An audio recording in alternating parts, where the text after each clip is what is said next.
Flying बंदे। So guys, आज मैं आपके सामने लेके आई हूँ एक बहुत ही ज्यादा ट्रू हॉन्टेड स्टोरी। भैया सही बताओ। जो कि अपने यूपी की है। कुछ दिन पहले यहाँ पे एक ऐसा अजीब सा केस हुआ जिसने हर किसी को दहला कर रख दिया। मस्त जोक मारा। क्योंकि यहाँ पे एक सुसाइड केस हुआ और जिन भाई साहब ने सुसाइड किया था उनके पॉकेट में एक लेटर निकला जिसमें ये लिखा हुआ था कि मैं एक आत्मा हूं और मैंने इन सबको पजेस करके इनसे सुसाइड करवाया है। लगा ना अजीब सी बात? नहीं।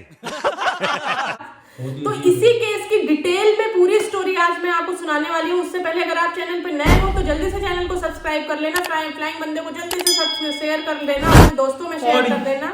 और ये इस साल की आखिरी वीडियो है। यस, भले हम लोगों ने वीडियो बहुत कम डाली है इस साल। एंड ये वीडियो भी मे बी न्यू ईयर में ही आएगी। एंड ये वीडियो भी न्यू ईयर में 31st है। So happy new year in advance. और अपने दोस्तों को ये स्टोरी जरूर शेयर करना, और आपको भी कोई भी ऐसी रियल हॉन्टेड स्टोरी आपके पास में हो तो हम लोगों के साथ शेयर करना ना भूलिएगा। फ्लाइंग बंदे को इंस्टाग्राम पे भी फॉलो कर लीजिएगा। हेमंत फ्लाई भी वहाँ पे मौजूद है इंस्टाग्राम पे, तो वहाँ पे हम लोग अपने न्यू अपडेट्स डाला करते हैं। सो विदाउट एनी देरी आज की इंटरेस्टिंग हॉरर स्टोरी स्टार्ट करते हैं।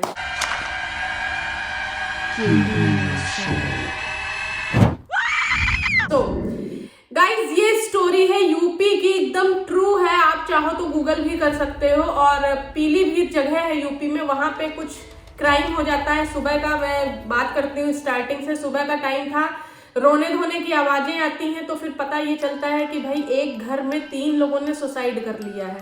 पहली बार जब देखा गया, पुलिस आई, उसको ये लगा कि 3 लोगों ने सुसाइड किया है। उसमें एक बाप होता है, 2 बच्चे होते हैं। तो प्रथम दृष्टव्य ये समझ में आया कि शायद बाप ने पहले दोनों बच्चों को मारा है और फिर खुद सुसाइड कर लिया होगा, हैंग करके खुद को, क्योंकि बाप लटका हुआ था फंदे में और दोनों बच्चे नीचे पड़े हुए थे। दिल दहला देने वाली कहानी है सच में। फिर ठीक है, पोस्टमार्टम होता है। पोस्टमार्टम से पहले तलाशी ली जाती है तो दोनों बच्चों की जेब में कुछ नहीं निकलता है। जो पिता होता है उसकी जेब में एक सुसाइड लेटर निकलता है। जाहिर सी बात है, इस चीज का पहले भी अनुमान लगाया गया था कि पिता ने ही खुद सुसाइड की है। उससे पहले उसने अपने दोनों बच्चों को गला घोंट के मारा है। पोस्टमार्टम की रिपोर्ट में भी एज इट इज यही आता है कि दोनों बच्चों का गला घोंट के मारा गया है और जो पिता है उसने खुद हैंग करके अपने आप को खत्म कर लिया है। लेकिन ये सीधी सी कहानी उस टाइम पे पेचीदा हो जाती है जब एक लेटर उस आदमी की जेब से निकलता है।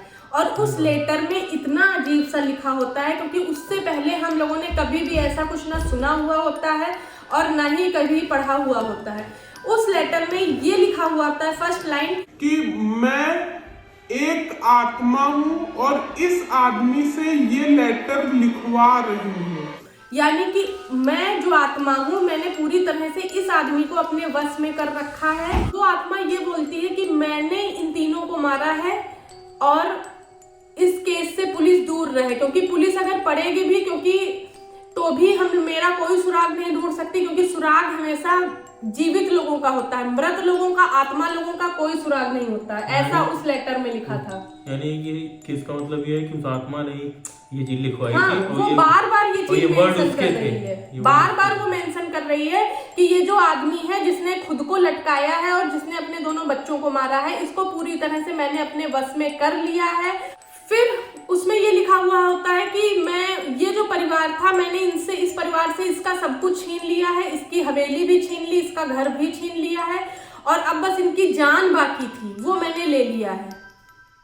जी, उस आत्मा ने आगे लिखा, इस पूरे परिवार को मैंने पूरी तरह से बर्बाद कर दिया। और ये जो लड़की है शालिनी, यानी कि जो 2 बच्चे थे उसमें से एक लड़की का नाम है शालिनी, कहने लगी इससे मुझे बहुत ज्यादा बदला लेना था, क्योंकि एक बार इसकी माँ और मैं बात कर रहे थे, यानी कि उसने अपने जीवित का बताया होगा, तो इस लड़की ने अपनी माँ को मेरे पास बैठकर बातें नहीं करने दी। इतना हर्ट हो गई होगी वो जिंदा रहने में कि आत्मा बनी, तो वो इस तरह से काम करने लगी।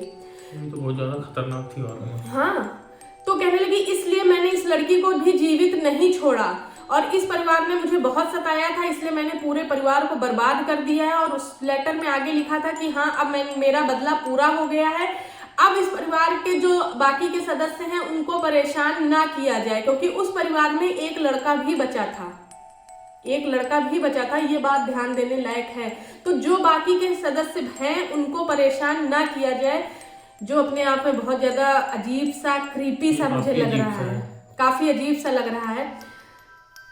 और उसने कहा कि बिल्कुल भी मेरी तफ्तीश ना की जाए इस केस की, और जो मेरे पीछे पड़ेगा या जो इस केस में घुसेगा उसको मैं नहीं छोड़ूंगी। यानी कि ये सब उस आत्मा ने लिखी है। और ये लेटर उस जो मरा है, जिसने 2 बच्चों को मारा है, हैंग हुआ है, उसकी जेब में था। तो ये लेटर एक हुआ जिसमें बहुत ज़्यादा क्रीपी चीज़ें लिखी हुई हैं, जिनको विश्वास कर पाना भी कहीं ना कहीं मुश्किल है, लेकिन ना विश्वास करें ऐसा भी कुछ नहीं है।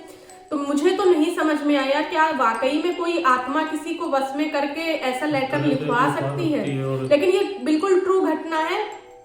आप लोगों को क्या लग रहा है, ऐसा क्या कुछ हुआ है? अगर ऐसा होता है तो फिर जरूर बताइएगा कमेंट में। लेकिन यहाँ पे अगर पुलिस के एंगल से देखा जाए कि क्योंकि जब भी कोई इंसान सुसाइड करता है तो अंदर से दरवाजा बंद करके रखता है, और उसने दरवाजा बंद नहीं किया हुआ था, तो ये एक पॉइंट पुलिस को अखरता है कि ऐसा कैसे हो सकता है। और दूसरा ये पॉइंट कि कोई आत्मा किसी को वश में करके और इस तरह से सुसाइड लेटर लिखवाना भी अजीब लगता है अगर लीगल वे में देखें हम लोग, क्योंकि ऐसी घटना पहली बार हुई है।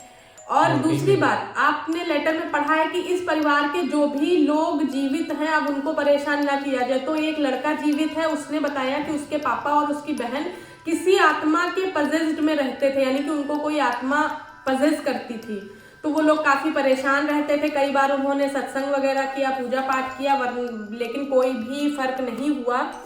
तो ये बात उस लड़के ने बयान दिया है। पुलिस आगे की जांच कर रही है और क्या किसी और की भूमिका रही है इस हत्या में, या जो ये तिहरा आत्महत्या का मामला है क्या है। और आपको क्या लगता है, आप जरूर अपनी राय कमेंट में बताइएगा।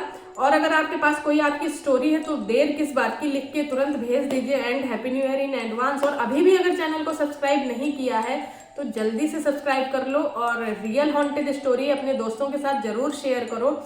हेमंत फ्लाई और फ्लाइंग बंदे को इंस्टाग्राम पे भी फॉलो कर लेना। So guys, happy new year. Okay, till then bye bye, take care.